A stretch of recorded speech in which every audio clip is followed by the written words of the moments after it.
everyone. Welcome again to our third series of our four-part program of webinars where we engage with the travel and tourism sector. Broadly, that constituted the visitor economy in Gauteng. As indicated, we are on the third of our four-part series. Today, we are going to be focusing on our transport carriers. As we know, transport moves the economy. It moves people, it moves logistics, and the visitor economy benefits a lot out of the sector. Actually, it's an integral part of a thriving and growing visitor economy. We're excited to be joined by our esteemed panelists today, combined making up almost a century worth of experience in the sector. I'm not gonna go into their bio. We will need another 2 hours to go just through their bio. So what we can assure you is that we have a wealth of experience, talent, managerial prowess at our disposal, and we are looking forward to tap from this wealth of knowledge from our esteemed panel. We welcome everyone who's joining us from every part of the world. Since this is a virtual digital platform, it allows everyone to join from all corners of the world. We also send our greetings to those who are joining us through Facebook. Like we've been doing with the bulk of the sessions, we are going to allow our panelists to share some perspective, but the session, it's really not a workshop or a presentation session, it's an engagement session. So there is a chat facility on the system there. So everyone who's joining us can utilize the chat to pose in a question, to pose in a commentary, a suggestion. We will be zooming into those messages and sending them live to our guest. We also, because of the broad nature of the sector, we couldn't have every association in the transport and mobility space here on the panel. As a result, those that are part of the participants will also at some point during the session zoom into yourselves for your commentary, for your questions, and for your insight guidance into the sector. We are driven by the mantra that says tourism is government-led, private sector-driven, it's community-based, but most importantly, it's labor-intensive. So all these components coming together to build a thriving visitor economy. Welcome everyone, and we're looking forward to a very fruitful engagement. On that note, I want to take this opportunity to introduce our esteemed panel for this afternoon. We are joined by Ms. Faith Mhlanga, who is the Assistant GM from OR Tambo International. We had advertised that the GM was going to join us, but due to other competing priorities, Faith is a reliable and dependable soldier. She's here to share light with us. Maybe Faith, you just want to say hi. Okay, thank you so much. Good morning, colleagues. Actually, it's an afternoon. Good afternoon. I hope this session will share some light as it relates to some of the responsibilities and most of the commitments that the airports company South Africa stands for, and specifically some of the initiatives that OR Tambo International has already implemented. Thank you. Thank you so much, Faith. With OR Tambo International being the hub and thriving parcel of activities, we are really looking forward to share insights from yourself. We are also joined by Mr. Sandile Ntseoane, the General Manager from SAVRALA. Sandile has been a dependable partner in the growing the visitor economy. You can maybe want to say hi, Sandile.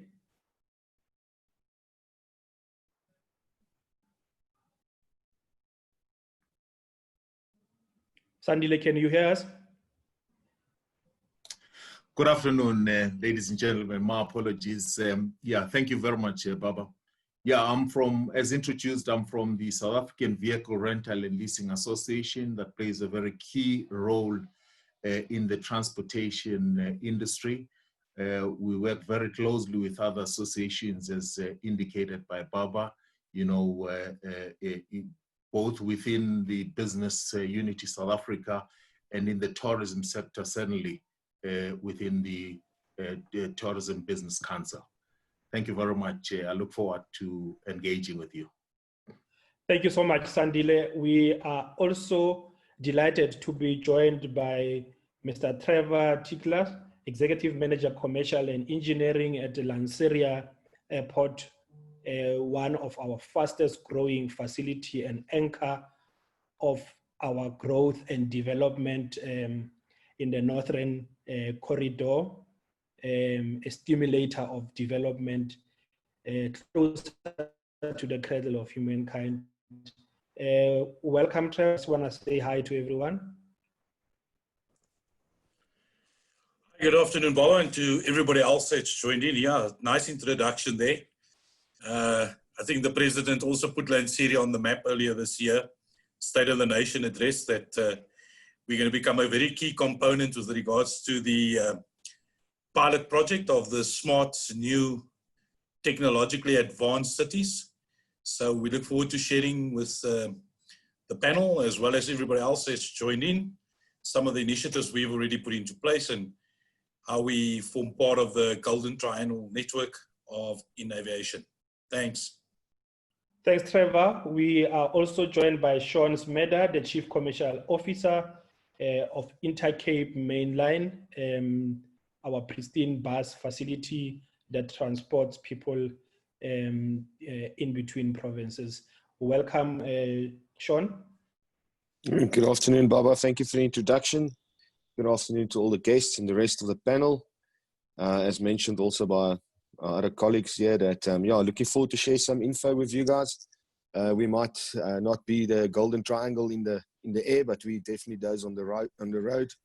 And you know, it would be nice to share what we've got and what we've planned, and maybe it can help the rest of the industry that we can ensure safe service going forward. Thank you so much, Shaun. From the raving engines of the buses, we now go to the airlines. We are joined by Mr. Zweigenthal, CEO of Airline Association of Southern Africa. Airlines have been on a hold. I think, Chris, you are quite excited now that the prospect of a better opening. Can you say hi to everyone?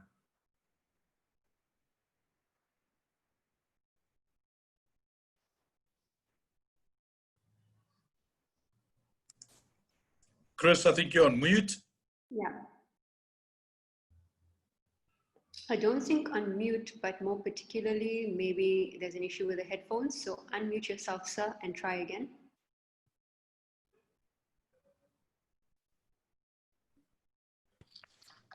Can you hear me now? Yep. Yeah. Go on that. Sorry about that. My apologies. I thought I got it right. Clearly not. Yeah, it's good. Thank you, Baba, and to everybody, good afternoon, and nice to be with you. And I look forward to sharing some issues from the airline industry perspective. We represent we're a SADC-based organization representing the airlines of South Africa and many of our regional airlines serving and coming into South Africa. So thank you again. Thank you so much, Chris. The last on our panel, it's Dr. Barbara Jansen Foster, a dear colleague in the Gauteng provincial government, seen it all. But also, I think there are quite some nice initiatives coming through from Gautrain, and celebrating 10 years. Surely, Dr. Jansen will see more of the celebration. Do you want to say hi to everyone? Yes, good afternoon, colleagues, and to everyone that's tuning in through Zoom and through Facebook. And the joys of working from home. Please also say hello to my staffy, Malika. She's decided to join the discussion, and it will make a bigger fuss to try and get her off than to let her just stay until she leaves, because came through the doggy door. So good afternoon, colleagues, and Mhlanga is also joining us. Thank you so much, and special greetings to Mhlanga. That just shows how cosmopolitan, how open, how diverse, and how welcoming Gauteng City Region Destination Gauteng is.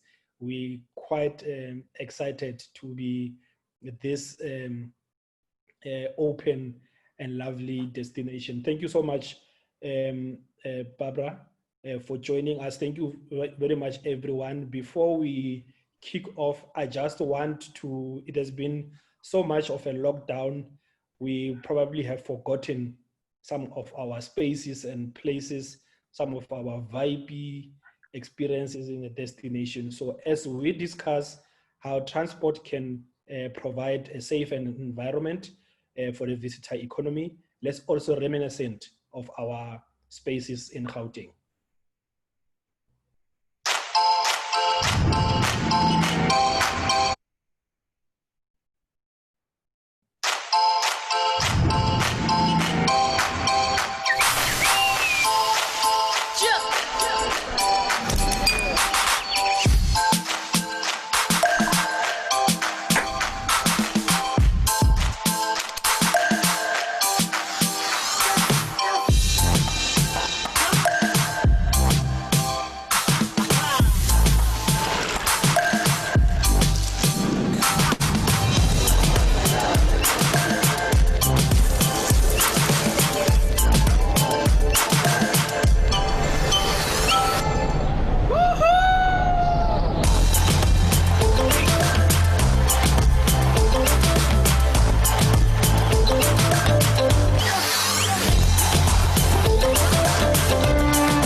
Thank you so much. Indeed, we thank everyone for joining us this afternoon.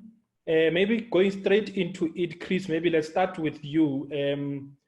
As the country has been seized with the challenges of managing COVID-related issues, especially health and its economic impact, what is the current state of your subsector now in relation to COVID implication, especially on business operations, the bottom line, the staff? Not all airline staff are working. What is the state of the sector currently right now? Well, thank you very much, Baba. The state of the industry for airlines, from an airline perspective, is actually pretty dire. On the 27th of March, we went from effectively about a 40% revenue generation, because there'd already been some reductions from when the first cases were reported in South Africa, down to zero revenue overnight when the lockdown started. And up until the 1st of June 2020, when the limited domestic services were able to start up again, the airlines had basically derived zero revenue, other than those that had done repatriation flights or cargo flights or essential services flights. So effectively, you can understand that on average, they normally have about a 2-month liquidity process in terms of having cash available for 2 months. So after 2 months, effectively, you could basically see that the cash is effectively running out. So I'll go back onto the present. If you want me to go onto the presentation, I'll do that then. So can you go into full screen? Sorry, So you can see that effectively, including that liquidity crisis, we lost, and we're projected to lose in aviation purposes 50% of the revenue for 2020, which is about 52 billion rand. Aviation, and we've got a big problem in terms of aviation and tourists. There's a threat to a loss of about 97 billion rand in GDP growth, and obviously a risk of jobs losses in the sector of about 252,100 already, unless we can get going, and it's not based on a 3-month delay in going back on into the air. Obviously, the travel and tourism side, which I've got on the left-hand side there, is also been widely talked about through TBCSA and our colleagues there. in terms of also lockdown loss of 68 billion rand to date, with jobs at risk up to 600,000. So I know that everybody's extremely keen to be able to carry on further and to get the industries, both industries, going again. If we go to the next slide, if we manage the COVID-19 pandemic, we're definitely ready now to expand into the aviation and the travel side. Obviously, aviation plays a huge role in enabling the 4 areas which I've listed there in terms of economic development, investment, trade and tourism, and the skills development and the necessity to create and support sustainable jobs in the entire sector and the economy, obviously the consequential jobs that are created through that process. If we go to the next slide, then as part of the level 3 process, I think it's important to say that we were able to start operations on the 1st of June, and there was very tight restrictions put on board for us, for the aviation industry to do, and you were only able to travel for business or other reasons that were permitted, as listed in that list on the left-hand side of the screen. Phase 1, the Minister of Transport divided the introduction of domestic air service into 3 phases. One being, the first phase being the opening up of the 4 big airports, Tambo, Cape Town, Kinshasa, and Lanseria, and also only for business travel. As you know, and I think in some developments in the recent day, we've seen that the possibility exists for leisure travel to come back, which we're very excited about, but that's subject to obviously directions being put forward by the Minister of Transport. If we could go to the next. Hello? Chris, we are still here. Okay, my screen's disappeared, but that's okay. I can talk to it because there's no presentation on the screen. Okay, I think what is important to state here is that it was necessary to put in place special protocols and SOPs, or standard operating procedures, for the aviation value chain. You can go to the next one. Yeah. So it was necessary to go for the best practices, and obviously what we've done is to ensure the health and of the employees employed in the sector, as well as the passengers who travel on the airlines. So we followed international best practice, and all those organizations which are listed on the screen have been consulted, and we've used their information. Obviously, it's been drawn down into the South African context, where the Civil Aviation Authority of South African Civil Aviation Authority has put together guidelines on which basis the airlines and, of course, the airports have to put protocols and standard operating procedures into place. And those have been done. So if we can just go to the next slide. Industry has followed the process of developing COVID-19 protocols and standard operating procedures on the basis of the guidelines. And it's essential that each airline and each airport will have approached the Civil Aviation Authority for approval of their specific protocols and standard operating procedures, and will only be allowed to open airports or operate airlines if those have been approved by the CAA. So it's important that we show that the industry is aware and has got to build on the confidence with not only the government, but also with its customers and the passengers we want to fly. And obviously, underpinning everything is the assurance that government objectives are met, that the spread of the virus is contained, and that we also play our part in flattening the curve. Next slide. So obviously, all these processes are in place, are listed below, have got to be in place before a clearance is received. And underpinning all that is the basics that we all are living by on a day-to-day basis in terms of compulsory mask wearing, screening, sanitizing and washing of hands, as well as social distancing have to be in place. And all those protocols take account of those in every aspect of the chain, from the arrival at the airport through the entire airline and flight process, and then obviously disembarking and getting off and leaving the airport facility. Next one. I think an important aspect to highlight is something that has definitely been raised as an issue and a concern about the risk of transmission on board an aircraft. And I think it's important that we give confidence to the passengers of their safety to fly. The risk of COVID infection on an airline is probably lower than any other confined spaces. The air reticulation system on board the aircraft is obviously of the highest quality, and actually uses a system whereby the air is recirculated in that aircraft every 3 to 4 minutes, and obviously brings in a 50% new fresh air from the outside.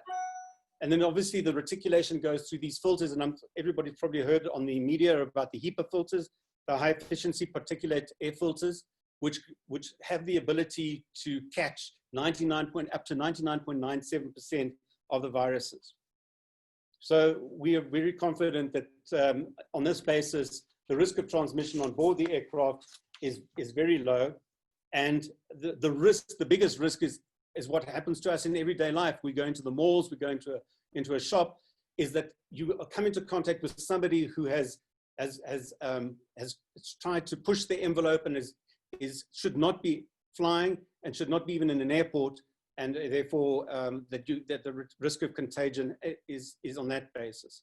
So we believe that the processes that everybody's taking is very good and should give the confidence to the public to fly.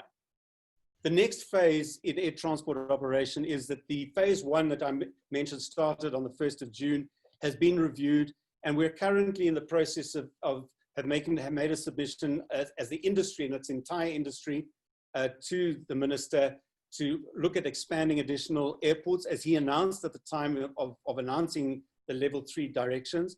So phase 2 and phase 3 look at the expansion of the domestic air network to try and get to as many airports open as possible. And obviously the important aspect is to extend this to leisure travel and tourism, which I think the directions and the regulations from the COCTA regulations last night seem to open up. And we're hoping obviously for positive developments in that regard. Ultimately, we want to get to regional and international flights because we're working very closely with our colleagues from tourism. And obviously we need the feed from regional and international flights onto the domestic network.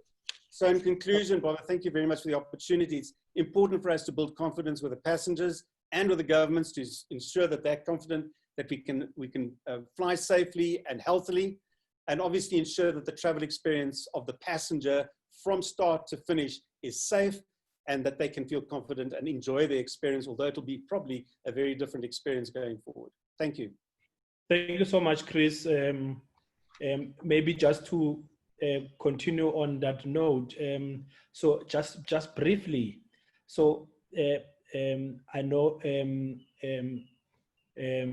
colleagues later on in the discussions will also touch on it, but specifically, so when I get into the airlines or when I need to travel under this condition, what papers are required apart from my boarding ticket and probably my driver's or my ID?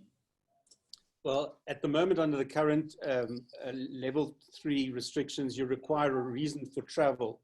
So you would require an authority letter from your employer to indicate why you're traveling and that it is for a bona fide business requirement. Obviously, there are other aspects related, which I showed on the slide. They're related to medical situation, being able to have a look after a sick family member. And there are other areas in that area. And each one of them has got a specific form. There's forms 2 and form 6, form 5, form 6 there, depending on the requirements that you're going to have for travel. But ultimately, then you have to be able to present that when you arrive at the airport, and it'll be checked. Also need to fill in a health questionnaire before arrival, and so that you declare exactly what your health status is. And obviously, on that basis, you will also then be screened before allowing your entry. And if your temperature is within the allowable range, you'll be allowed in. If not, you'll probably be not allowed to enter the airport, and you'll have to probably go through another process. Okay, maybe just to bring in Faith in there, as we continue to discuss the airport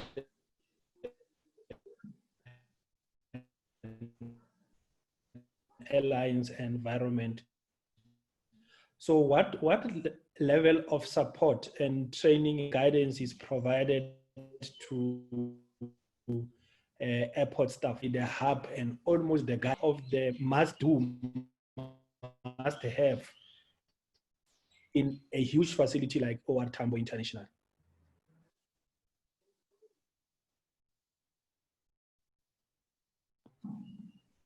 Faith?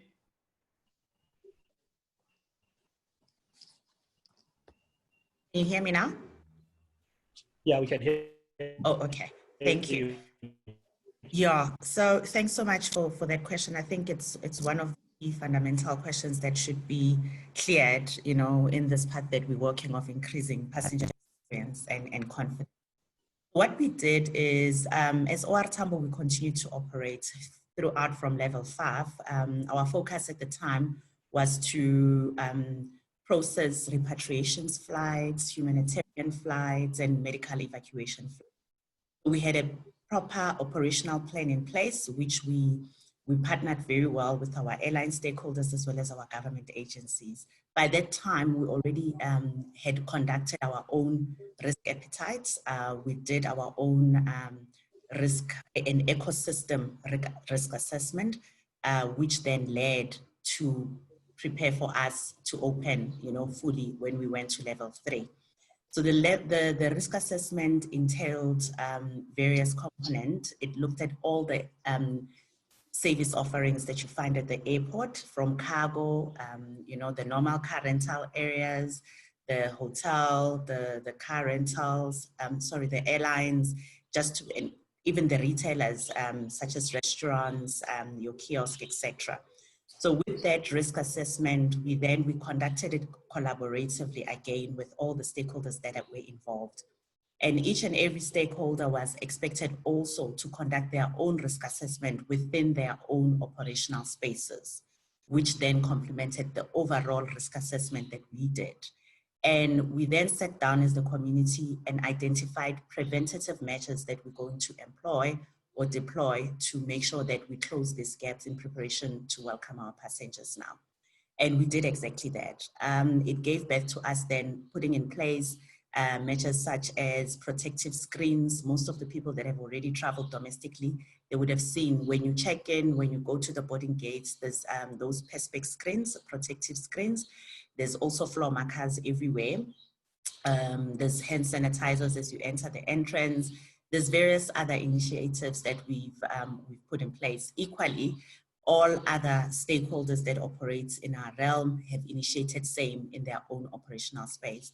So we started this quite early in the process, and now I think we've somehow matured and we continue to strengthen it as we move forward. Thank you. Thank you so much. Maybe just to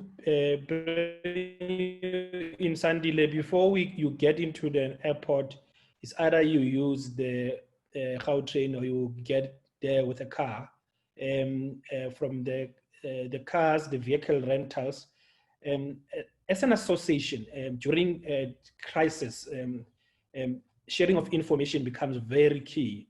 What have you guys been up to, Sandile, with regard to sharing of information?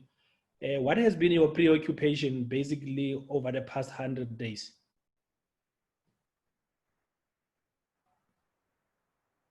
Thank you very much, Baba. Sandile? Perhaps, yeah, thank you very much. Perhaps before I even attempt to answer your question, I need to just indicate that, flowing from what my colleagues have just, painted, most of the car rental companies, derive bulk of their revenue from airport locations. I think that's a fact. So the limited airport operations, in fact, in our case where it was almost stopped, severely affected, our members' bottom line. In fact, our business during the time, particularly in level 5, came to a standstill. Apart from just the movement of perhaps, servicing some essential services, our business basically came to a standstill. But coming back to your question, the protocols that were adopted by the tourism industry, were widely publicized. In fact, if anything, where I did indicate initially that, we are part of the Tourism Business Council. I sit in that board. So we're very much involved in the team that, did the consultation basically to ensure that these were not only just approved by government, but they also, we consulted widely to ensure that they were inclusive. I think it's important to also just indicate that, in the consultation process, we made sure that our members' protocols as well are included in there. So, yes, certainly our preoccupation at the moment, we are a trade association. And obviously, it's very key to us to communicate with our members, particularly during this period of COVID. We've had engagements with the minister from when I think the pandemic was announced early in March. We've also just tried to share, with the general membership, both from TBCSA and from BUSA feedback on all, the developments in COVID. Where the car rental is in fact one of the frontline industries in dealing with tourists, and being exposed to COVID in COVID-19 thus far, it made it very important for us to demonstrate, even when things started opening up, that we could at least provide some sort of level of safety for our customers. So we lobbied very much together with the ministry for support for the vehicle industry during that period. We've attended the Premier's conversations as well in that regard, just joining business within Gauteng to make sure that at least there were some sort of amendments, to ensure, in line with the protocols that were established, to ensure that at least those lockdown regulations were relaxed somehow. So we're basically, our preoccupation right now is certainly to ensure that we communicate, we heighten our communication to our members, but also we keep tabs with what is happening in the industry. I think one of the key things that has happened with the pandemic, we've seen heightened collaboration with government, and that has also seen the formulation of Business for South Africa, of which we are a part of. And they were able not only just to liaise with business, but also, as you may know, there's involvement very much of the health department. I see that I think it's important just so that people have an appreciation of exactly what, SAVRALA represents. SAVRALA represents not only just the car rental industry, the known brands, the known international, some of which are international, but we do have smaller ones as well, that are not necessarily located at the airports, but are doing great service throughout South Africa. We have the leasing section as well, which really is a massive, and those are the likes of Standard Bank Leasing, West Bank. These are known brands of leasing companies.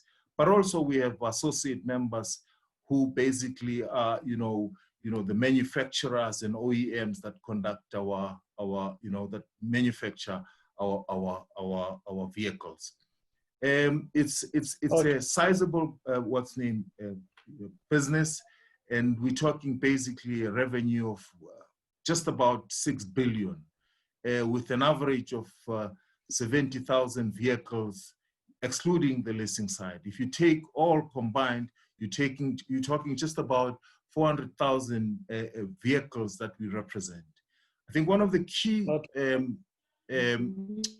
maybe just measurements. In the Sandile. Yeah. Sandile. Yes.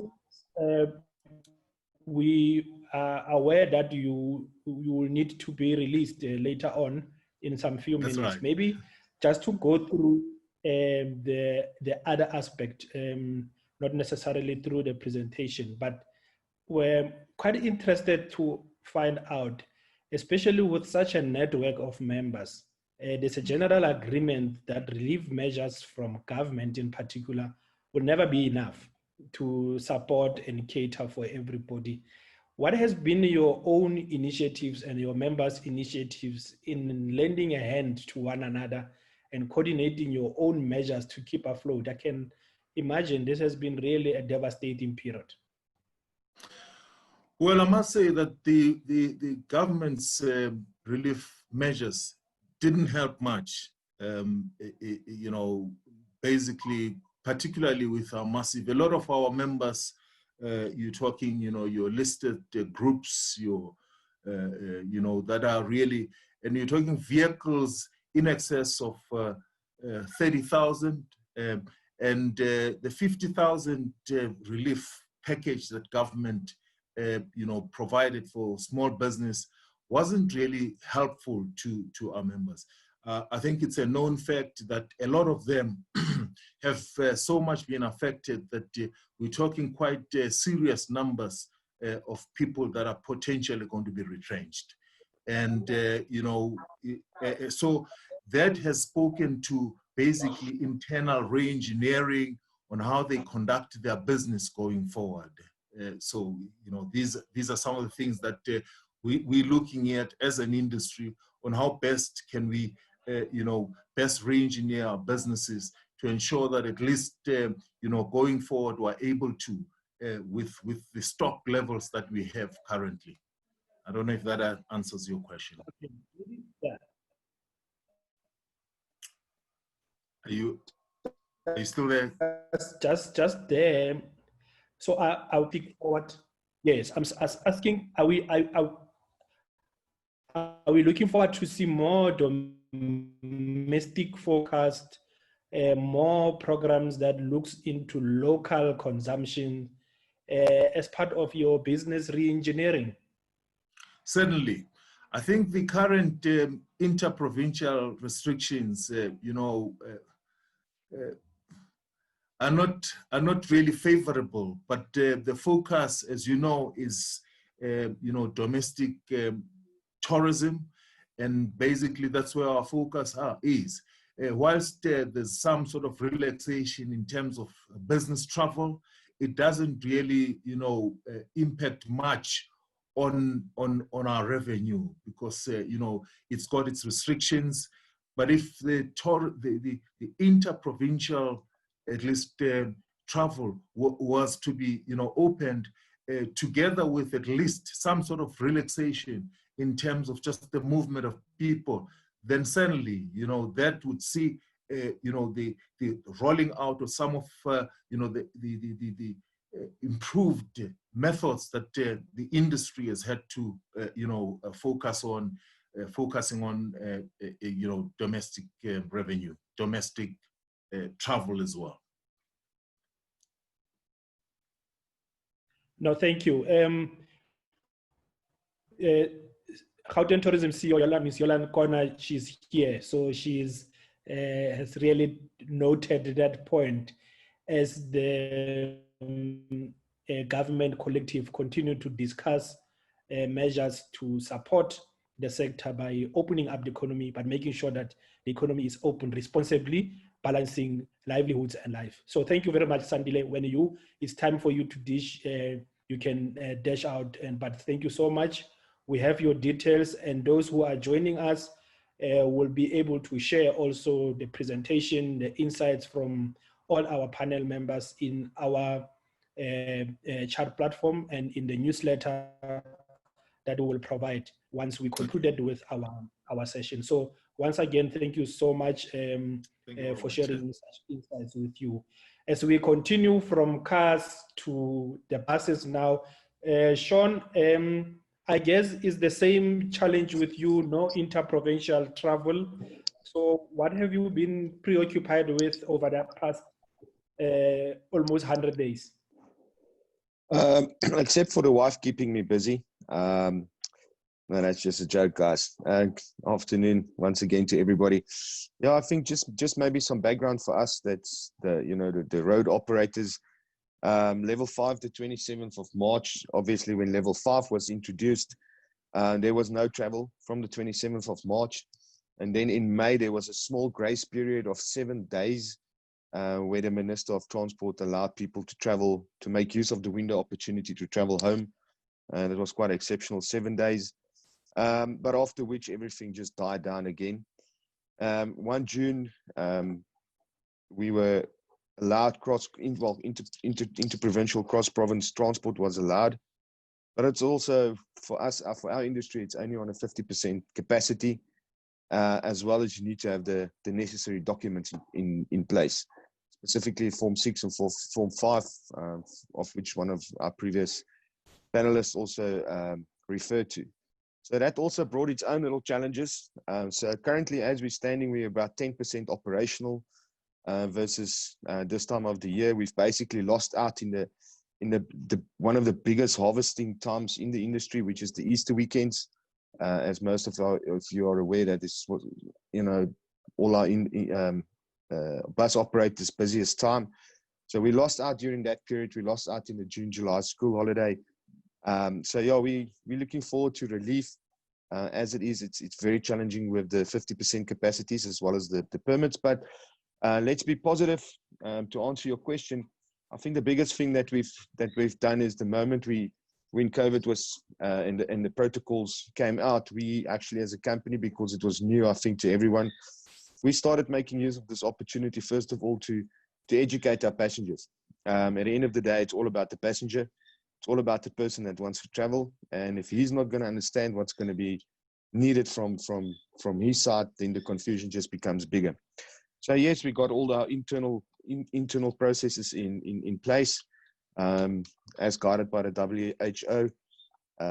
All the best practices, risk assessments, protocol, sanitizing. So I think what makes this a bit more difficult, and maybe for the guests, is just to understand that, you know, with the airlines, and sorry to use you guys as an example, but you pick up at one point and you drop off on another. Where for us, it's public open spaces where you as operator normally don't have so much control as at an airport, where somebody can get on in Johannesburg Park Station, gets off in Kroonstad, and you need to load again in Bloemfontein across the journey. So it makes it a bit tricky, and there's a lot of, I take my hats off to the drivers. There's a lot of training going into these guys. At the end of the day, you know, they are the sole responsibility, keeping the people safe on the road and looking after people, educating them. So we spend a lot of time in educating passengers during this time for them to know what currently to expect and what to expect going forward. Thank you, Shaun. I guess also with the traveling time, so you have probably more time than any other of the colleagues here to engage with the partners. You can literally drill a thesis into their mindset and psyche. There's a question from Alma here also around the design. Alma wants to understand, are we also looking at possibly remodeling our transport design, our vehicles design, to accommodate this new normal? It's not just for you, but maybe let's start with you, Shaun, in terms of best practices, saving fuel, more design that are sustainable, saving fuel, encouraging social distancing, looking at the limits. I mean, we've all seen the stories with the taxis, 50%, 30%, 70% at some point. What are some of the thinking and the trends in your space? Yeah, Alta, thank you for the question. It's a good question. I think buses get spec'd, and it's been spec'd over the years, you know, to adapt first of all to South Africa climate, to adapt to you know, the needs of the passengers, because we're looking at a lower LSM market when it comes to our type of transport. Unfortunately, the difficult part is you cannot just take out seats and just take an example and refurbish a bus with just as it needs to go through homologation process. So there's a lot of, and coaches doesn't get built in South Africa. It all gets imported, most of them. So it's a very good question. It's a tricky question, but there's definitely small things that we're looking at. We spoke about, one of our colleagues spoke about the HEPA filters. We're also now looking at something similar for the coach industries to introduce into the vehicles. Obviously, stuff like your toilets facilities within the coaches. Currently, we don't make use of that. So that's all things we're looking at going forward. I think whenever the new batch of vehicles will be ordered, when the industry recovers, they will most probably look different than now. Based on the capacity challenges, I think it's important for the guest and the panelists to understand that, you know, it's one thing to be on 50% capacity, but unfortunately, I don't think there's any one of us that can survive on a normal rate only on 50% capacity. So there will need to be different measures, different things we need to look at, Alma. I don't think the 50% is going to be sustainable going forward. I think eventually we will go back to an ideal world where things will move back to 100%. And education, once again, is going to be very, very important. You can do as much as you can from an operator's point of view, but we'll need to keep on educating our passengers throughout the journey of what to expect and how to ensure their own safety. Absolutely. And I guess it's like the COVID-19 pandemic situation. This is a moving conversation, moving target, but also an opportunity to start also getting local innovators, designers to also come to the party, obviously not compromising sustainability of businesses. Barbara, to bring you in, technology have been also a key aspect in terms of introducing the required protocols for managing COVID-19, and your side, you had to go under thorough scrutiny before you even resume operations. How have you been coping with the new regulation, the use of technology, and some of your initiatives to make sure that the staff and the commuters are all operating in a safe and secure environment?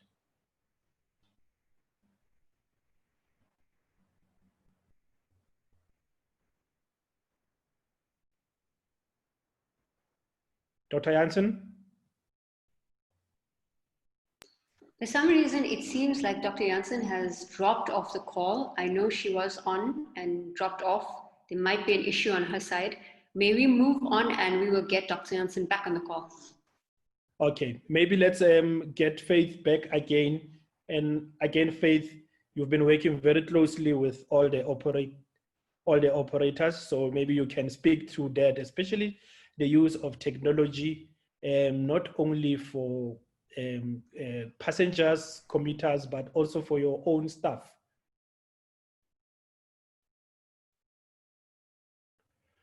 Maybe you can unmute yourself, Faith. Hear me now? Yes. Yes, I think the period that we're in has brought about a lot of dynamics, you know, not only in technology, but I think, you know, in other areas encompassing.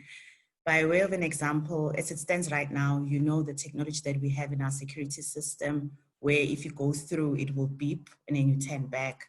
Now we are trying by all means that our staff should not touch a passenger. So when you go in, we've even increased the calibration of our CSP, our security screening points.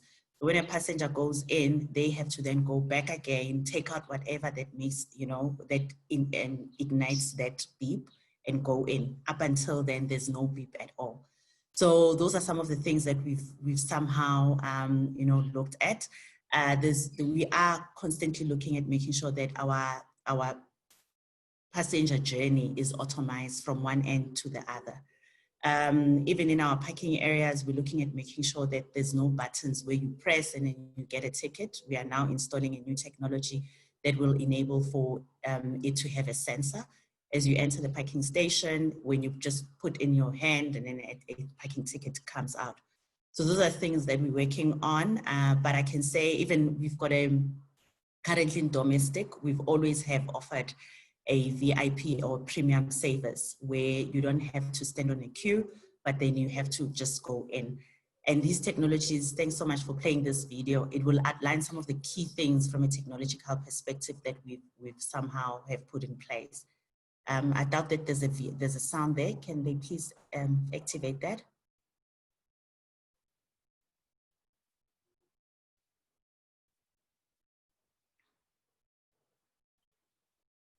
There's no sound.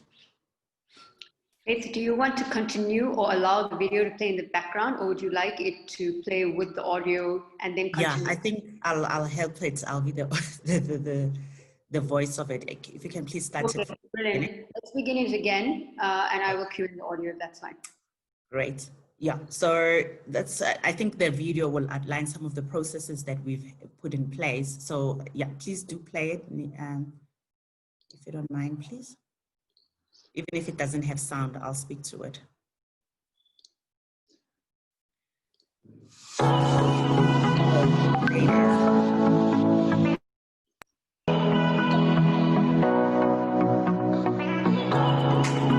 Today's inspection is not any different from the ones we have previously undertaken. Airports and aircraft. Limited domestic travel also means that flights will only be allowed to depart and land at selected airports in phased manner, as earlier explained.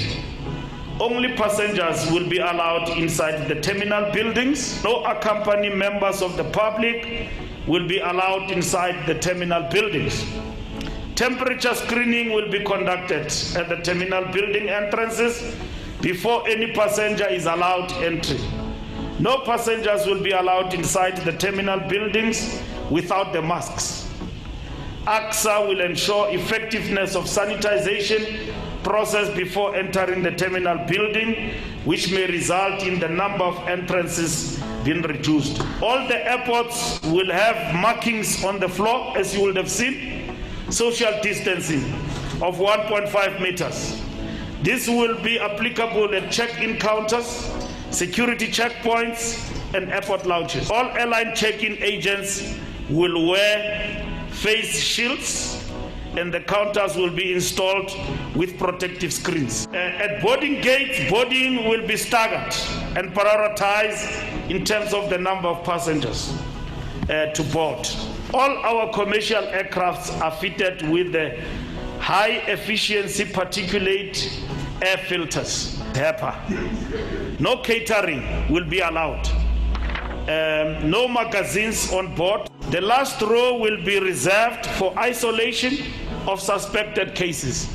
Loading capacity for all airport buses must be limited to 70%, which will be 30 people inside the bus.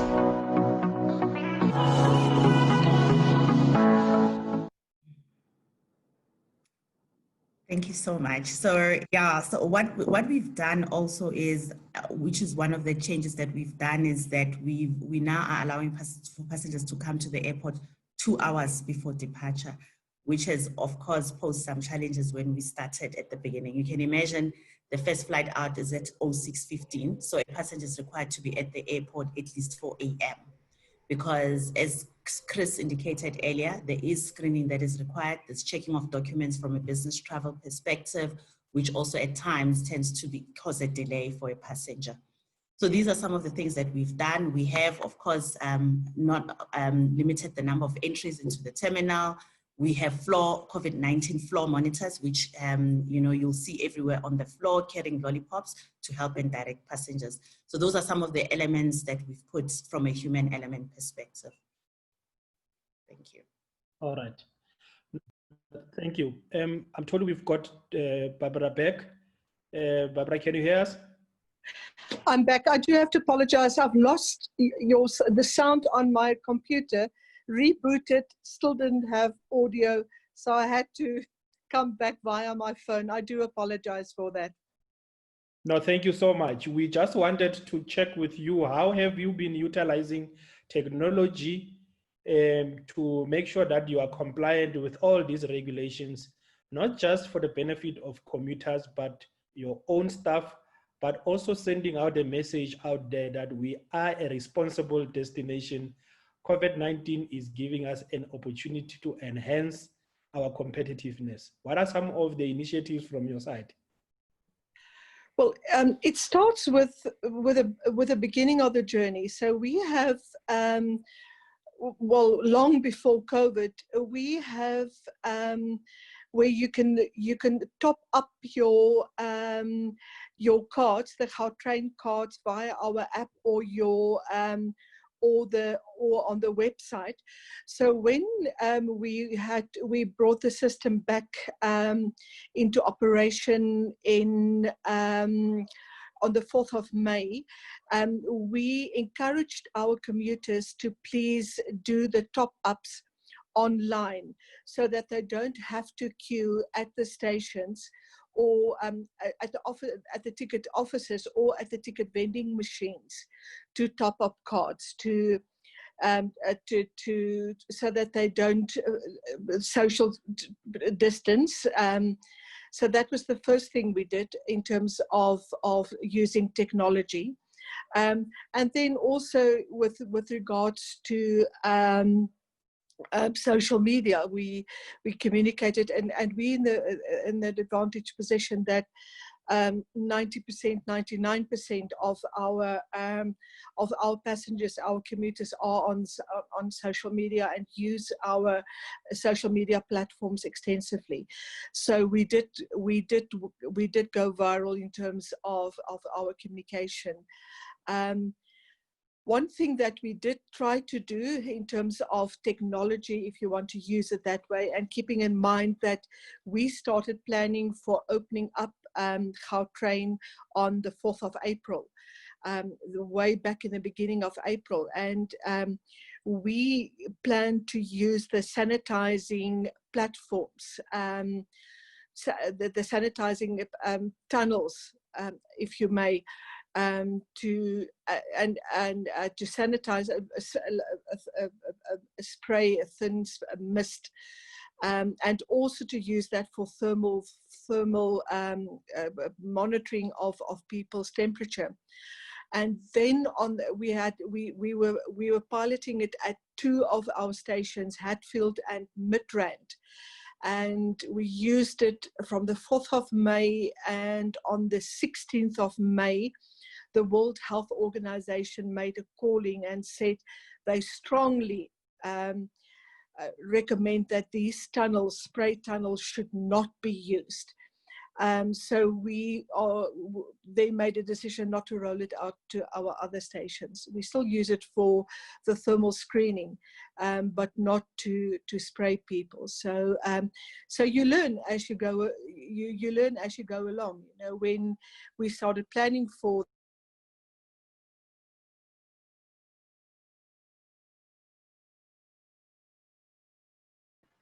We seem to have lost audio with Barbara. We seem to have lost audio. Barbara, can you hear us?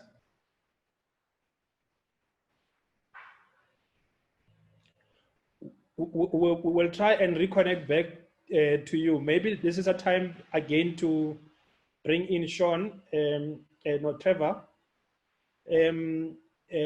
As Faith was speaking about the airport infrastructure, I can imagine with yourselves, with the construction, and also the limited space, instituting some,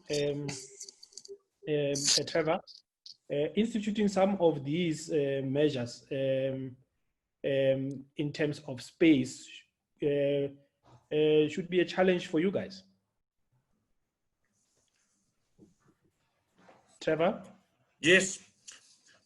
No, well, space has not really generally been a huge problem. You know, we're a diverse operational airport, unlike our fellow colleagues at AXA.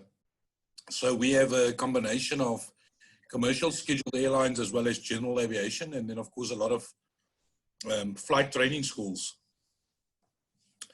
Okay, I see we've got my presentation is submitted. So as I was saying, the airport industry,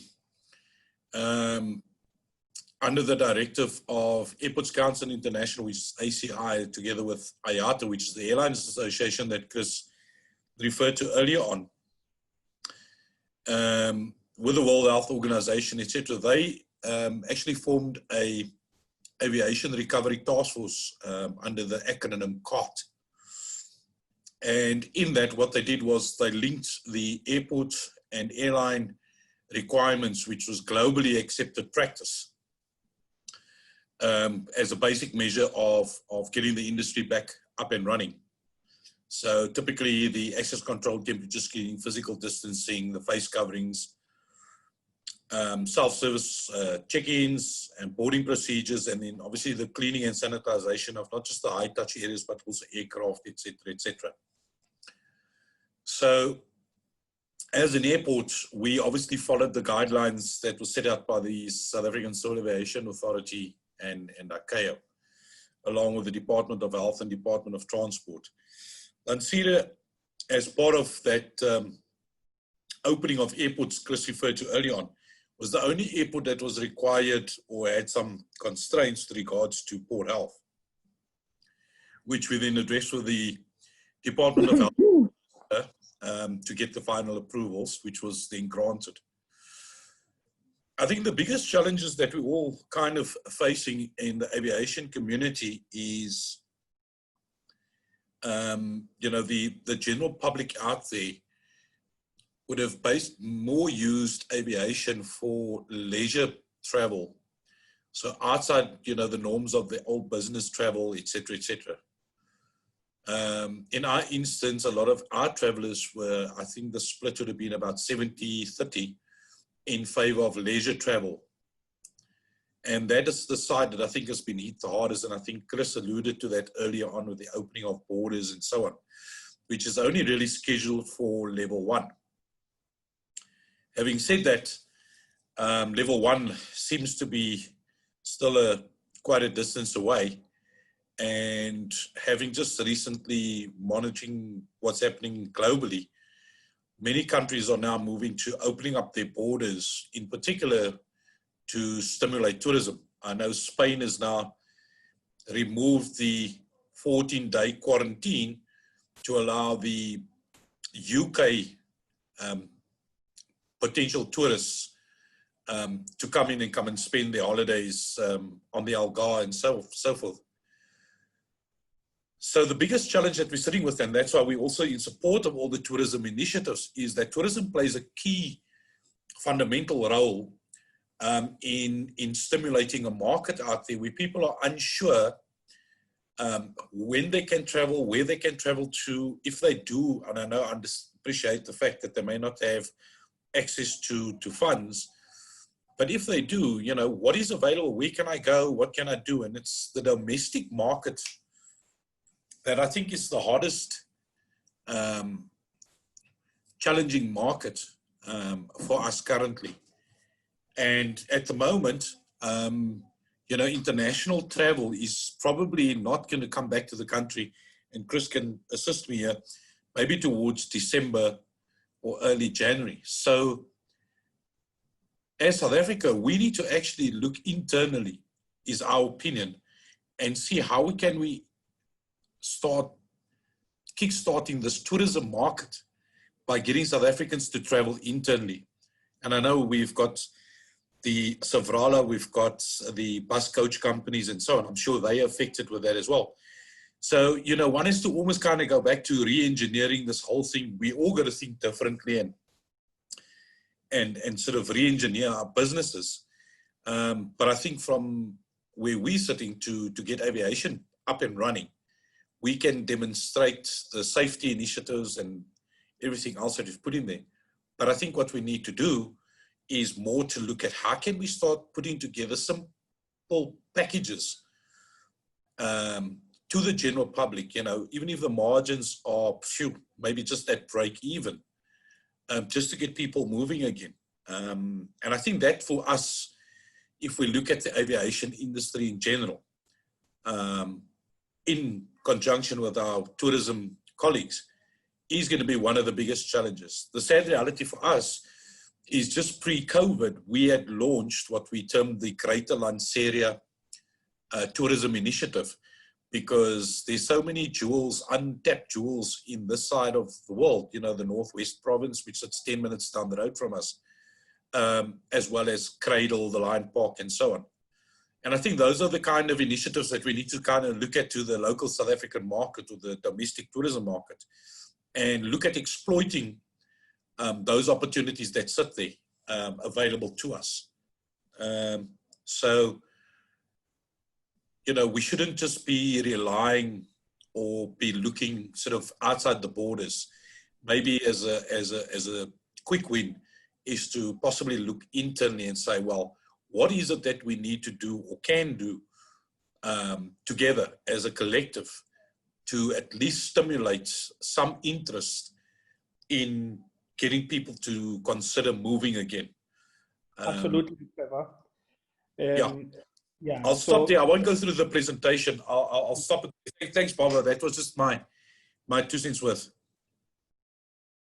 No, absolutely. I guess the sentiments are shared across the board to say, how do we, all of us, become tourist visitors in our own backyard? How do we stimulate demand? How do we also support the production of quality experiences and quality products? Maybe let's bring Barbara back on. Barbara, just to follow through from what Trevor was speaking about. Gautrain again continues to be viewed. I guess 10 years down the line, the sentiments are changing, but more public, more community-based initiatives at this trying time will go a long way in sending a message, not only to locals, but also international, around us being ready and us consuming local products. Baba, I cannot start my video. The host has disabled it. So shall I just continue without? Let's just continue with regard to conversations around how we stimulate local demand and get locals to be part of the journey and our recovery plans.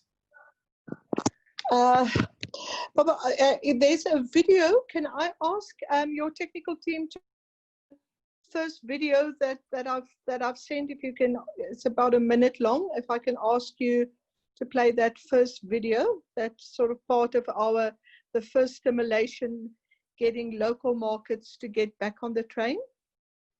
Barbara, can I just double check with you? Would you like it to be the Gautrain reopening, or when the Gautrain closed? The reopening video, please. Sure. Give me a moment.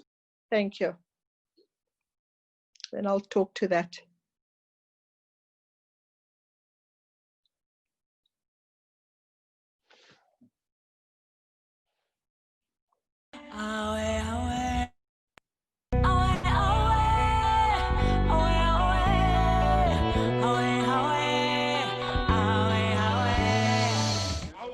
The purpose of this was really to check the level of readiness and COVID-19 compliance, because on Monday, the 15th of June, the Gautrain station will be fully operational. And to that extent, it's important that we check, assess, and evaluate the readiness levels, because we need to make sure that our commuters and the travelers that pass through the OR Tambo International Airport are protected from any potential risk of exposure to COVID-19.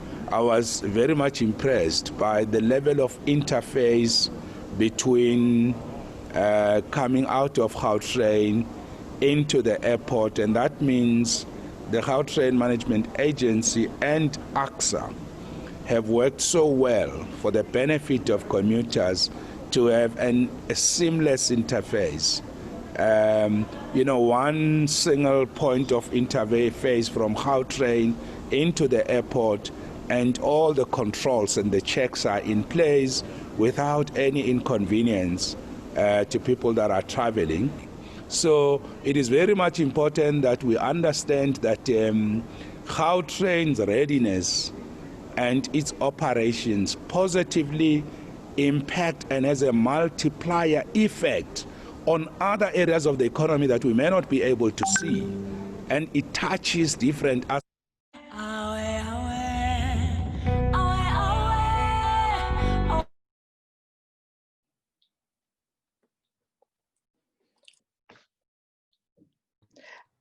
Taz, can you carry on playing this one now, please? That's actually the one, the marketing message.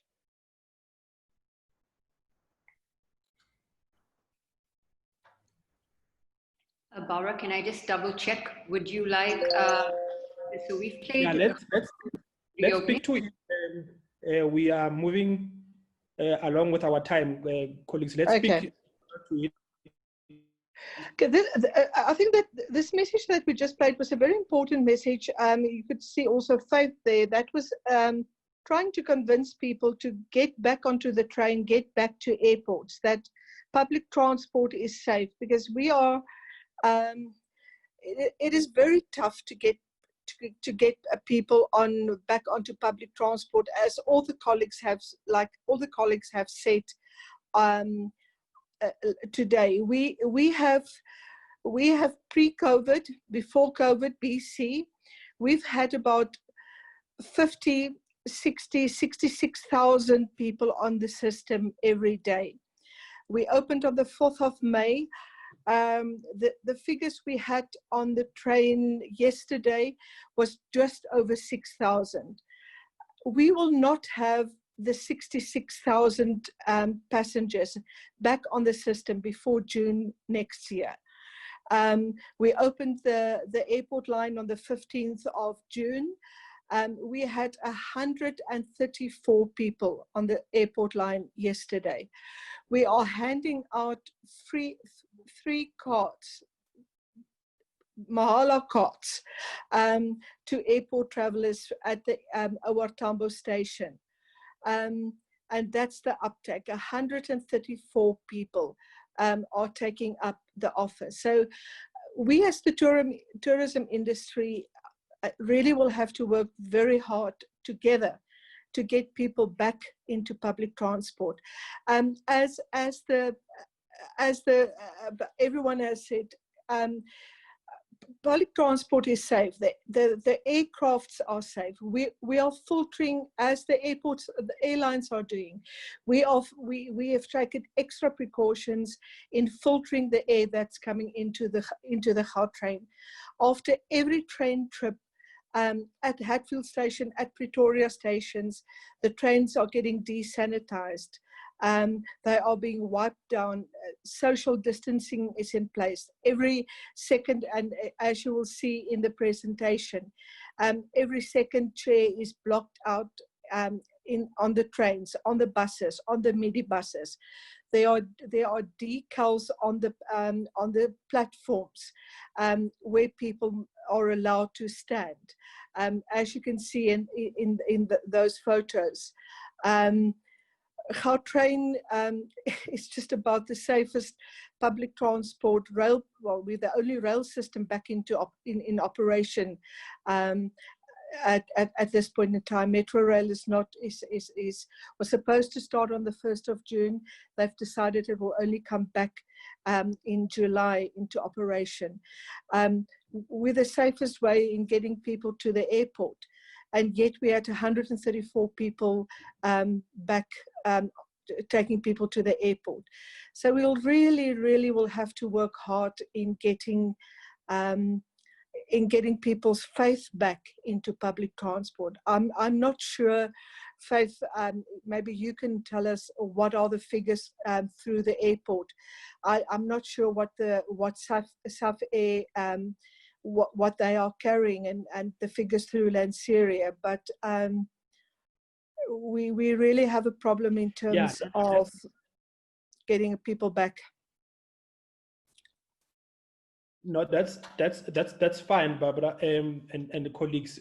Part of the purpose of these conversations is to really understand the depth of the challenges so that we collectively work towards stimulating the demand, but also mindful of the realities, health scares, the need to punt in messages, but also to deal with realities on the ground around the impact of COVID-19. So we are here together to say, how do we firstly communicate messages around a safe and secure public transport and public spaces that are connected to this transport infrastructure, and platforms like these and many others, and the colleagues and everybody who's participating here are taking this information and to share it out.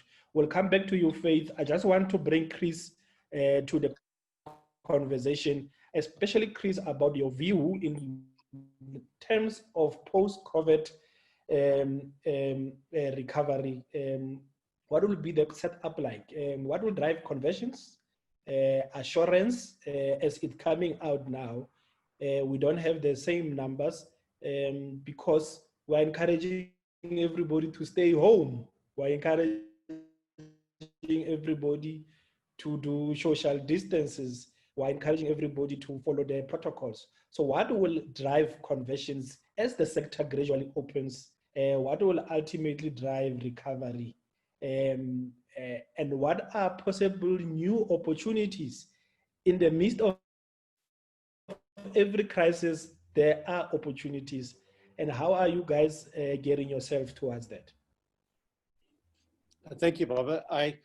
You've hit a big issue for us. And the one thing is, obviously, at the moment, it's a very, very slow start. I think Barbara mentioned, I think we're not even at near 5% capacity, or 5% of the domestic passengers we carried before pre-COVID-19. So it's very, very slow. If you talk to all the airlines, they're not flying at probably 50% load capacity at the moment. So it's even, and they're combining flights, and some of the flights are probably even getting cancelled at the time because there's just no passengers on some of these flights. So I think the big problem that we always realize that there's going to be a slow ramp up. The initial estimates were we'd probably get to about 50 to 60% of the pre-COVID-19 numbers by December. And obviously, but one of the big things is what we need to do is we certainly need to up the offering to the various passengers. So at the moment, you've only got business passengers that are traveling, or essential services or medical reasons to travel. We need to try and expand that into the leisure market. Obviously, on a tourism perspective, we also, just to pick up on something that Trevor mentioned, is we would hope that we are back on the regional international flight situation long before the end of the year. We're looking at a portfolio committee meeting for tourism. It was a proposal of 1 September, almost at the latest, is proposed. We obviously realize that that's a big decision for government to start opening the borders, but we're hoping that obviously that we can have a look at getting some of the borders open, specifically for those in those neighboring states that have dealt with the COVID-19 pandemic well and have got low cases. They've obviously also got to be happy to be flying back into South Africa. We've still got a little bit of a numbers issue here that we're trying to deal with. But it's important that we get the offering back so that you expand it to the leisure side. Of course, there's opportunities. The domestic tourism, which was talked about, is absolutely right. Notwithstanding whether the COVID-19 or no COVID-19, we want to even see our country and go around. But obviously, from a perspective of regional international travel, it's noteworthy that depending on the airline, you can get a feed of about 20 to 40% of the passengers that fly in from regional international will go on to domestic travel, domestic flights. So we are, by not having international or regional travel, we are not getting as many passengers on the domestic flights as we would like to see. So there's no doubt that we need to up that, and obviously we need to show confidence, as I mentioned earlier, to the government, and that protocols we in place, which are ready, by the way, for domestic, regional, and international. The airlines are ready to do everything. All their processes are in place, and they're ready to go. And once we get that go ahead, we would love to be able to do that. Okay. Yeah. All right. Let me stop there. So maybe just to bring you in, Shaun, you alluded to the fact that majority of your passengers, customers of the law LSM or SEM, as we use now. How important is the regional market to you and your business, and to the stimulation of demand for a city region like Gauteng, which is a hub for intra-regional transport? Chris made mention of conversation around looking at countries that have managed this and maybe opening borders for that. But how important are these interregional travel with your facility being heavily experienced over 45 years of working in that space? Yeah, thank you for the question. I think once again, it's important for everybody to note that, you know, although regional within South Africa, we provide services, not only us, but our fellow colleagues in the industry provide services to Malawi, Zimbabwe. You know, there's up to 50 departures a day to our neighboring countries, up to Zimbabwe, Malawi, and Zambia. Not to talk about Mozambique, Botswana, as well as Namibia. You know, a lot of these people are totally dependent on South Africa. And therefore, such a big, you know, it's such a big part of our industry. Just speaking locally, you know, if you look at the typical passenger that's using our services, I mean, this is most probably someone that doesn't even have his own vehicle. So this is his only way to travel and get to his place of work, get to his loved ones, for whatever the reason might be. Gauteng obviously being the Gauteng as well as the Western Cape, Cape Town specifically, you know, being the biggest regions, and also, you know, all our people that work in Gauteng, and a lot of our people that works in Cape Town comes from the Eastern Cape. And unfortunately, with the current permit system in place, it really is just so difficult for anyone to travel, and it makes life difficult. It's definitely going to have a massive impact on our economy. If I really hope, I see our minister is talking this afternoon, or the Minister of Tourism is talking this afternoon, that there might be some relaxing on some of these issues. But I don't think we need to underestimate. If you just take between Durban and Johannesburg, on a good Friday night, there can be up to 60 coaches running between Durban and Johannesburg. That's just buses. And so it's massive. And unfortunately, we're back to, I mean, for ourselves, talking for ourselves, we currently run one service a day to Durban, one service to Cape Town, one service to Eastern Cape. So yeah, it's a massive impact. That ladies and gentlemen, brings home what we have all been talking about, the devastating impact of COVID-19 on the livelihoods. These are not just transport facilities, these are carriers of people, but they are also huge drivers of our economic growth. As people move, as goods move, as services move, the economy moves. And so it's becoming important for all of us to join in efforts to really send in message out there to our communities, to the public, around observing protocols, because the more we get this attended to, the more we can safely reopen the economy. Faith, speaking about any suggestions from your side about joined up efforts, I'm not sure if tour guides and tour operators are allowed at the airport right now, but I guess there are some of the sectors that are really relying heavily on your infrastructure as a feeder to their business. As we look into post-COVID, as we become optimistic, we put on our energy tones in and look into the future. What are some of the joint partnership initiatives that you are envisaging with the other sector that are feeding from a facility like an airport? Thanks for that question, Baba. So far, I think as an airport, we are reacting as the regulations are being eased. We allow, you know, all of these, all other stakeholders to operate.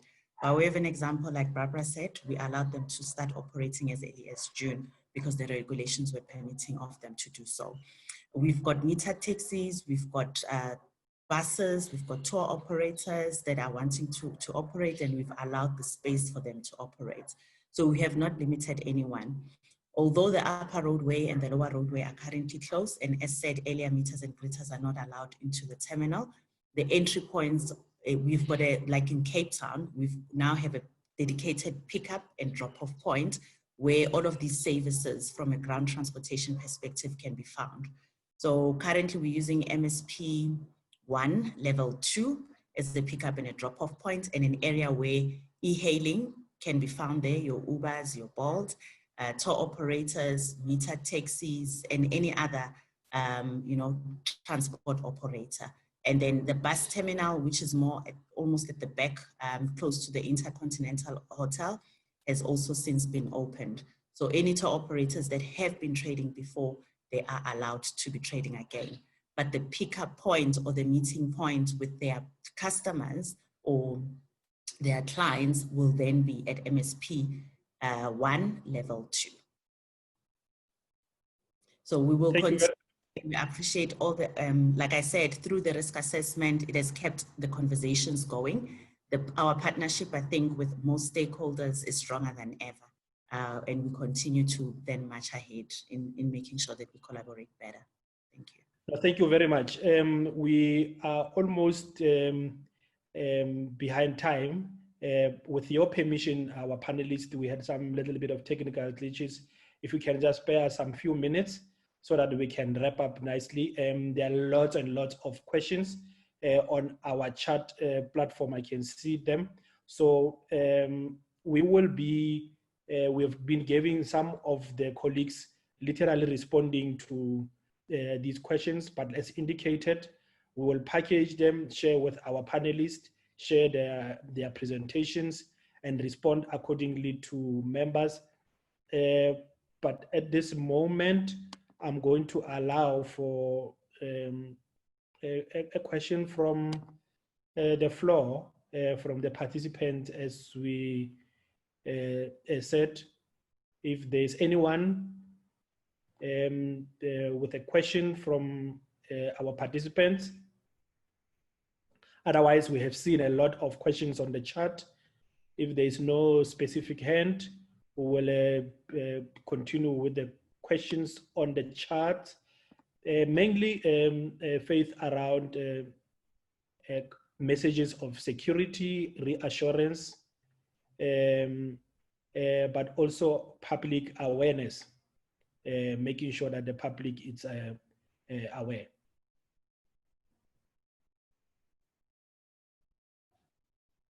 Are there any specific hands?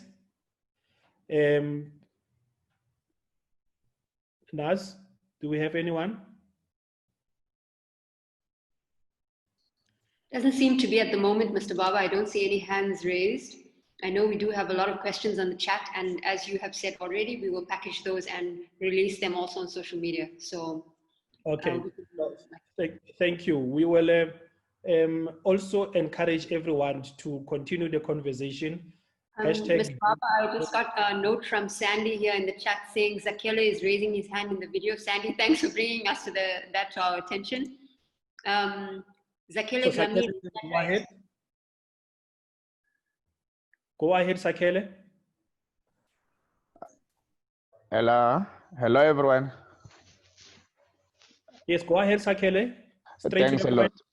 Yes, thanks for the platform given. I'm new in the industry and I'm very much excited to be part of this initiative and to also to contribute in our economy. But as a new person that is coming through, I just got two questions that I want to raise. Maybe you guys can guide us. One, in terms of joining into the affiliated associations, how do you help new entrepreneurs that are like Zakele, who are new, who doesn't have those capital that we see in terms of joining? What is the time duration? And again, for somebody who's new now to be in one of those associations? Thank you, Zakele. Maybe Chris, if we are to bring you in again, from the association point of view, how do you guys look into post COVID, and how do you bring in those that were never traditionally part of the associations, but they play a crucial role in supporting the entire value chain in a much more meaningful manner. Young people, people with disabilities, women, as we move to a post-COVID that really encourages everyone to work together. Thank you very much. Thank you, Zakhele, for the question, and Baba for referring it. In our environment, obviously, we're talking airlines, and that's a very highly capital-intensive business that has to get started. So it's obviously difficult for a startup person to get involved in a very high capital-intensive business such as an airline. However, there are other organizations such as the Commercial Aviation Association of South Africa, which will deal more with the general aviation side and with smaller operators and startups in that area, and they would obviously be able to possibly assist in that area. I'm not sure exactly in what area, excuse me, as Zakhele his interest is, whether it's airlines, aviation, or tourism in that area. So maybe from a tourism perspective, it may be not specifically my area, other than to say that Tourism Business Council of South Africa, as well as other tourism bodies, would probably be able to assist. I certainly would encourage people from those communities who want to start up to get involved in this very exciting industry. So if we can talk specifics, then maybe that's an area to see, whether it's airline, aviation, or tourism or travel. And there's a lot of travel opportunities in terms of travel agents or tourism, tour operators, etc. And there are many other associations such as SATA, SATA, that could also assist in that area. From a vehicle rental, we've heard from Sandile this earlier, he could also assist in that area. And obviously from the other aviation side, from an association perspective, we have these associations, but there's also obviously other the large companies that would maybe be interested in partnering with a person like Zakhele. Again, maybe more specifics required. Thanks. Thank you, Chris. We have Zakhele's details, so we will continue to engage and utilize the contacts and your vast experience to plug and hope and looking forward to Zakhele and many others, you guys leveraging the opportunities and the access to some of this. Dr. Jansen, maybe just to bring you in as we wrap up with your closing part, I suspect with all that said, we remain optimism, Barbara, and we will get Gautrain back on its winning numbers. But what are some of the collaborative initiatives from your side that will drive us into the festive season and into a new normal with COVID-19 behind us, but also balancing lives and livelihood from your side as we mark 10 years of quality service from one of the province's most loved assets? Baba, we have to sit around a table as the tourism stakeholders in this province and have to discuss that, because I read some of the chats quickly and they're right. We went into a post-COVID state in March. This virus is going to be with us forever, like the flu virus is with us forever. It's how we manage our lives around it until there's a vaccination, and then go into a more of a normal state of living. So let's take virtual hands, contact hands now, and see how we can make it happen. We are, as Gautrain, ready to see how we can make things work and what partnerships we can have in terms of going into the festive season, into the holiday season, and what tourism partnerships we can offer. Like we did with the airline promotion, we are giving cards away. I'm giving 500,000 rands worth of cards away free to the airport. That's a lot of money, and I'm willing to give away more such cards, more such promotions. So let's talk. Let's see what we can do. It's only us that's going to make the difference. No one is going to make that difference for us. Absolutely. And our colleagues on the travel trade side are also hearing, and I'm looking forward to them joining hands with you. Trevor, as we conclude, some of the initiatives from your side, your parting shots, and how could we, as a family, collaborate to ensure that demand is generated, but we also don't compromise on balancing lives and livelihoods. Yeah, thanks, Baba. I'm still of the belief that it's not going to be up to individual, whether it be an airport operator or a car rental or a bus operator or a B&B. It has to be a collective approach. And what I would like to see, and so far, I must be honest, I haven't, is some sort of media campaign out there to our local South African public in general, and telling them of all the good things that we are doing and that we are proposing to do going forward. I know that is, even this morning, there's still concerns about the relaxing of regulations with accommodation and restaurants and those kind of things.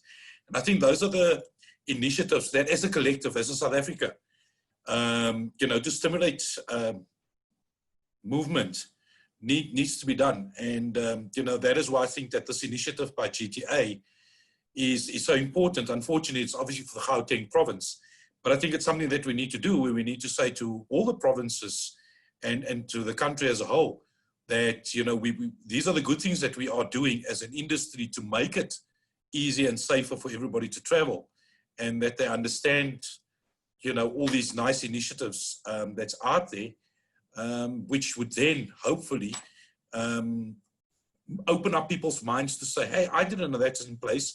Let's look at it, and I think it's that kind of comms that needs to go out on every platform, any social media platform, whether it's in the video you flighted right in the beginning. I think it's awesome. But it's those kind of things, a video clip like that, it goes out onto, whether it's SABC, ETV, wherever, just telling the people out there, because absolutely, no, maybe it's an opinion at the moment. No, we get you. People need to know, people need to hear that message. We are doing things right. We are taking your interests at heart. It's not just about us making money in a business and. It is that we are actually doing things to make sure that it works, and it works for everybody. Thanks so much for the initiative as well. Thank you so much for joining us. Shaun, as we get your parting shots, again, you need borders to open, but in the meantime, how do we make sure that we prepare ourselves, working together as a family, we start developing those packages, in time share information, but stimulate local demand and encourage locals to explore their own backyard. Mr. Baba, I think Shaun has had to drop off due to another engagement. So okay, maybe the last one is Faith, your parting shot again, Faith, along those lines. Thank you so much. I think from our side, we continue to partner any ideas where we, in platforms that we sit in, where we've got an influence, we continue to, influence in making sure that the opening of the economy for both international, regional, as well as domestic happens. Sectors that are local that we can try to, support in making sure that they actually operate effectively within the airport. We are willing to have those conversations, and we'll make sure that we give them an enabling, profitable space to operate. Thank you. Thank you very much. Thank you very much, Faith. Special thanks to Sandile in absentia. I'm here, Baba. Oh, you back? Sorry, yeah. Sorry, Baba. I came back. You the back door, so you can share your closing part also. No, thank you very much. I think we should actually, collaboration is very important in these days. we, as an industry, we should talk. Like, you know, sessions like these are very valuable. I just want to pick up on Zakhele.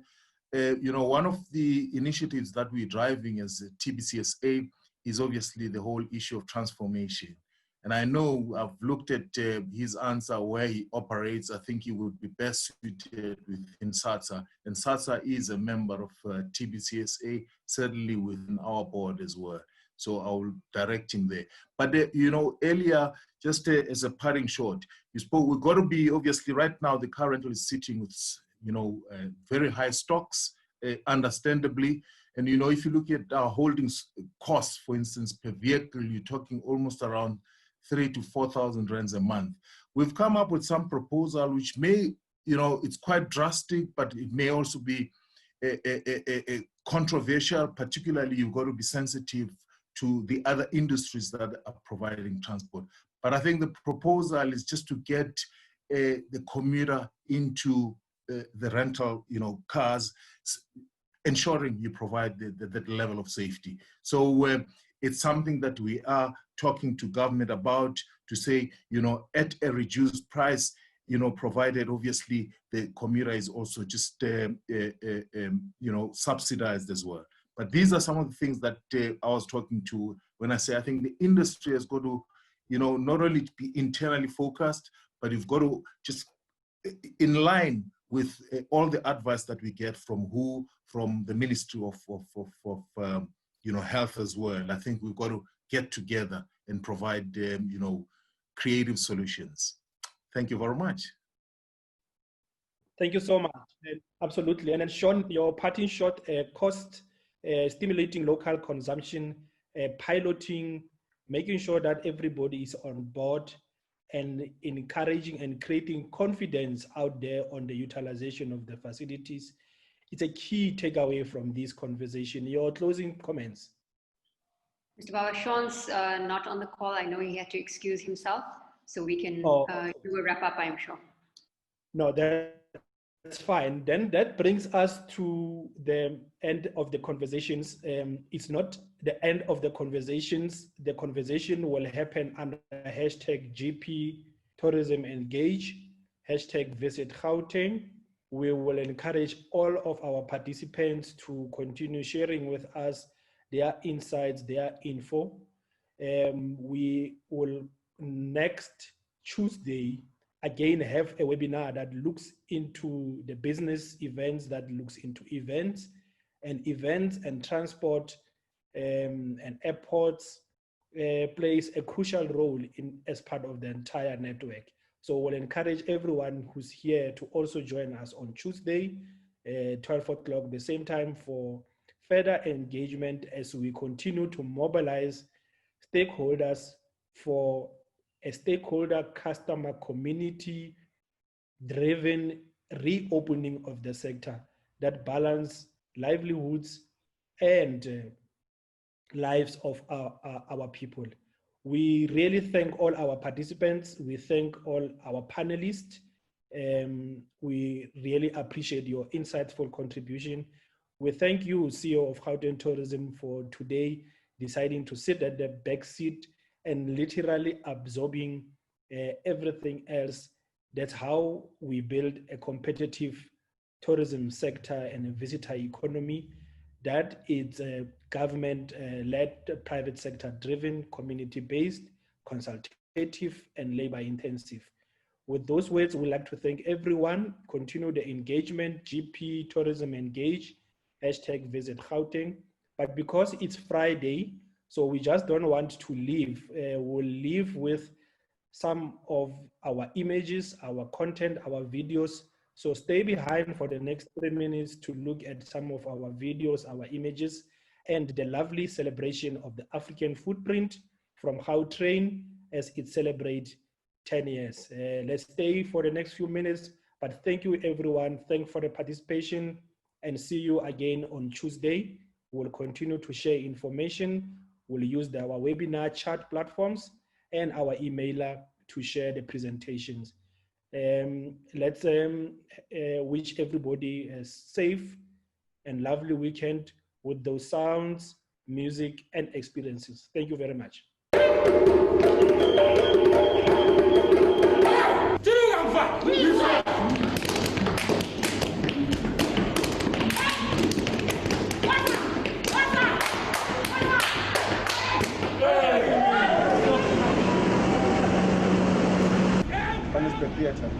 Oh, the Civic. Joburg Theatre.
Nothing's more fun than a shot left in Gauteng.